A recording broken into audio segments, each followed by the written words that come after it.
Good morning and welcome to my podcast. For this assignment, I watched two films. The Judge, a documentary film about Judge Khulud Al-Faqi, the first the first female Sharia judge in the Middle East, and Suffragettes, a historical drama film about the women's suffrage movement in the United Kingdom. In this podcast, I will put both films in conversation with relevant ideas and examples from the semester's coursework in order to A. Unpack the unique nature of the patriarchy and how it differs from the class or state-based systems of oppression as studied in this class, and B. Hypothesize as to why one of the resistance movements in the films used a militant means while the other did not. But first, a quick synopsis of both movies. In The Judge, we followed the story of Judge Khulud. After her appointment as the first female Sharia judge in the Middle East, specifically in Palestine in 2009, Judge Khulud uses feminist theology, community advocacy, and mentorship to encourage mentorship as well as representation to encourage further female inclusion within the Sharia judiciary. With these tools, she also promotes application and interpretations of Sharia that are just to women. In Suffragettes, The Suffragette is set in the British movement for women's suffrage in the early 1900s. It chronicles how a group of women used collaboration, civil disobedience, public displays of martyrdom, and sabotage to force forward negotiations for women's suffrage. Of course, the primary similarity between the oppression or the experiences of the women in both movies is that they were battling the same system of oppression, the patriarchy. Of course, the manifestations and conditions were different due to differences in time and place. But at the base of their oppression was the patriarchy nonetheless. In both cases, a significant portion of justification for their exclusion came from patriarchal notions of women's place and their perceived incompetence in positions of decision making and leadership. I know what you're thinking. Fatima, how exactly does patriarchy as a system of oppression vary or differ from the class of state-based systems of oppression that we have studied in class? Fantastic question, and I have answers for you. But in speaking of these answers, I'll speak of them in two categories. When I refer to the first group, I refer to state and class-based oppression. And when I refer to the second group, I'm referring to patriarchal oppression as experienced by women.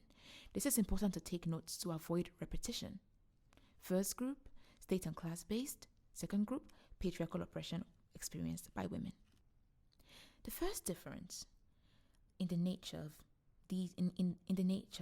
of the oppression in both groups lies in the fact that the wielders and the receivers of the oppression are different in construction and manifestation. And this has consequences as to how the oppressed in both groups interact with their oppressors. In the first groups, the main wielders of the oppression or the subjects of the oppression are the states or the propertied and powerful classes in collusion with the states. In saying this, I think of Scott's Malaysian village with its peasant farmers and the landed elite. I think of Husband and Rude's exposition on the Captain Swig rebellions, and with the conflicting classes being the English peasants and the rural poor against the landed elite and machinery. I also think of Bayat and his construction of the urban marginals against the state.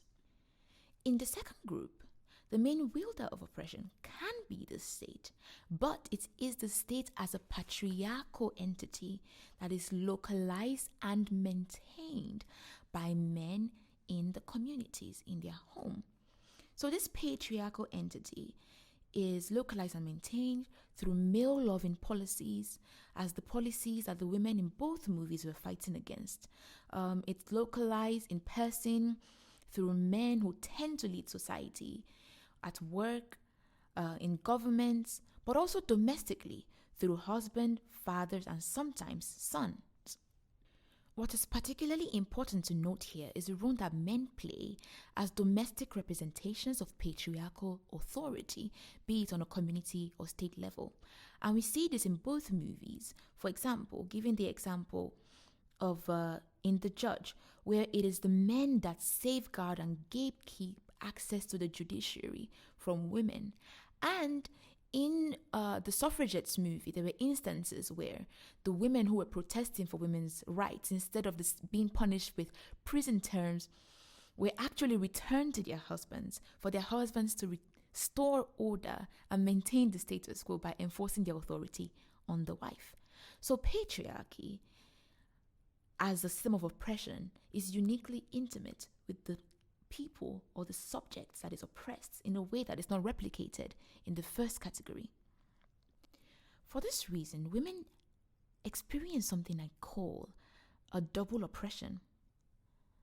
They suffer the same oppression that men are faced with in the first category, because when the urban marginals are created, it doesn't discriminate by gender. Both men and women urban marginals suffer from the reduction in social services, from shrinking incomes. However, because of the localization of patriarchal power at home, a woman can simultaneously be oppressed in the first group, but also suffer unique and simultaneous oppression as a member of the second group, as subject or victim to the second group of oppression.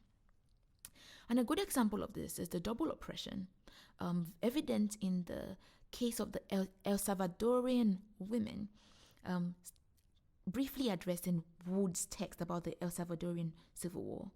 Although they suffered the agony of being part of, those deprived of land and oppressed by the government's collusion with the landed oligarchy, the El Salvadorian women experienced an extra layer of gendered oppression when they were subject to sexual and physical violence by both members of the militant opposition, but also soldiers representing the state and the landed oligarchy.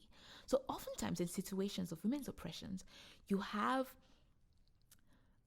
double oppression happening, where they simultaneously suffer as objects to oppression in the first category and objects of oppression in the second category. That women are subjected to oppression in both categories also sometimes means that the oppression that they face as female subjects in patriarchal systems get neglected in favor of rebelling against the forms of oppression that they share with men in the first category. So, for example, let's not talk about gendered violence in Islam. Let's talk about Islamophobia. Let's not talk about domestic violence against women in the Black community. Let's talk about racism.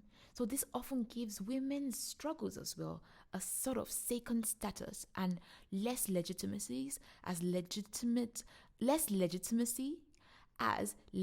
causes to resist or rebel for. To return to our comparison on both categories of oppression, another point is that the relative intimacy of women and the patriarchy makes traditional forms of resistance and rebellion almost useless. In state or class-based oppression, the public and relatively separated nature of the oppressive class from its oppressed subject makes it possible for the oppressed to find pockets from which they may resist or rebel in as radical or tame mode or manner as they wish. In saying this, I think of the urban marginals being able to retreat outside the watchful gaze of the state to encroach.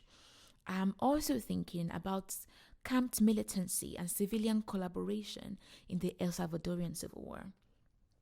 Similarly, I'm thinking about the routine vandalism of oppressor property by peasants in colonial India. In the second category, however, such forms of resistance are often impractical. Due to the domestication of the patriarchy by men, the patriarchy is woven into the very fabric of society. It would be impossible for women on a large scale to rebel against the patriarchy in any of the ways that the oppressed in the latter category have and typically do. Patriarchal oppression is often first represented by fathers, husbands, and in some cases, sons. So, the intimacy and dependency that often exists between women and this representation of patriarchal authorities makes it hard to target them on a large scale. I repeat, on a large scale, because it does happen, as the few acts in the Suffragette movies.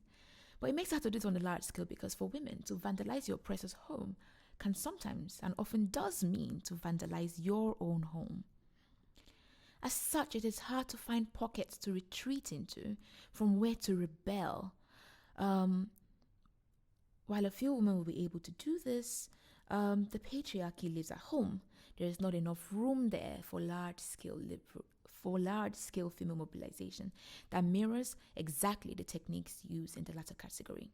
It seems then that female resistance to patriarchal authority is necessarily a bit less radical and more negotiative. And I think the movies sort of speak to this and grant legitimacy to this assertion of mine. Because essentially, both movies, although more coercive, persuasive methods were used in the Suffragette movie than was used in the Judge movie. But at the very base of the appeal that the women made was appeals to changes in law and cultural perception. So it was a negotiation with the oppressive system and not necessarily a radical rebellion or destruction of the system. I also found myself asking, though, why is it that the women in the suffragette movement in the United Kingdom were more willing to use some militant means to push for the legal negotiations that they wanted, and such kind of effort seems to be absent in the Palestinian women's battle for legal judicial inclusion? Well, I think the incremental dialogue and representation-based approach to women's liberation that was used in the Palestinian women's cause is something that Asef Bayat, in his Life as Politics book, explains. Specifically in chapter 4, Feminism of Everyday Life, he explains how the political and socio-religious realities in the Middle East and Islamic law shape female resistance. These resistances by women in the Muslim world, he claimed, tend to be done through persistent female representation in the public domain, as we see Judge Kholud doing, and female-centered dialogue with religion, with Sharia, or through the power of presence, as he describes it. And he said it is exactly because of this ordinariness and consequent irrepressibility of this kind of movement, to the Sharia systems, and to the prevailing order. These are the reasons why they are exactly better suited for here, because they work to incrementally encroach into the power base of patriarchal structure. And in that way, they lay ground for future bargains, as each claim justifies the next. And I think the movie does a good example of showing this, because although Josh Kholud was the first female Sharia judge in 2009, following her appointment, there has been a lot of work in Palestine to have female wedding officiants. And I think in 2015, another female judge was appointed as a Sharia judge. Now, is the progress slow? Yes. But does it work? Yes. And according to Asef Bayat, the socio-cultural and religious climates in these Muslim societies are what necessitate that approach to female resistance or female liberatory work. Now, a quick recap. What have I learned from putting both films in conversation with my learnings from the class? 1. The patriarchy as an oppressive regime is fundamentally different from state or class-based oppression, and as such, modes of resistance effective in the latter are not necessarily possible in the former. 2.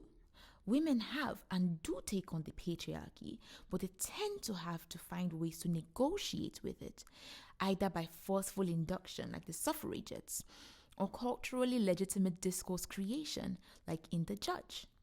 The mode adopted by each group of women, and so the extent to which they pursue each mode, depends on the prevailing social, economic, and political climates that they operate from. And finally,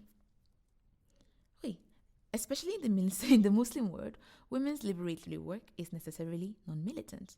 Although slow, politics of representation and feminist theological discourse have proven to be the best tools in negotiating with Sharia's patriarchy. And now I have reached a new consciousness. I would like to hear your thoughts on my musings, but in the meantime, I am off to save the world because I totally can. Thank you for your time.